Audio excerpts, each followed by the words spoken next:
বিসমুল্লাহির রহমানির রহিম। এটা আসলে বিএনপির ভাবমূর্তি নষ্ট করার লক্ষ্যে একটা কুচক্র মহল ইতিমধ্যে পেপার কাটিং বা বিভিন্ন পত্রপত্রিকা আমরা দেখলাম যে এগুলা পেপার কাটিং করা হয়েছে।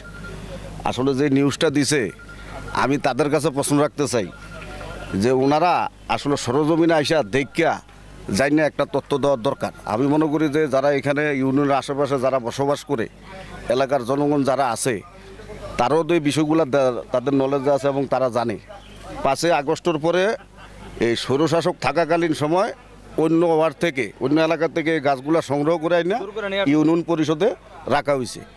এখন দেখছে যে আর কোনো কিছু দিয়ে ষড়যন্ত্র করতে পারতেছে না, বিএনপিকে দুর্বল করার জন্য এই লক্ষ্যে তারা পেপার কাটিং করে এবং সাংবাদিককে মিথ্যা তথ্য দিয়া বিভ্রান্তি করে। এটার বিচার আমরা 5 নং কেরনখাল ইউনিয়ন জনগণের পক্ষ থেকে এবং আপনাদের মাধ্যমে আইনগত ব্যবস্থা নেওয়ার জন্য বিনীতভাবে অনুরোধ জানাচ্ছি। আমার নাম মোহাম্মদ গিয়াসউদ্দিন।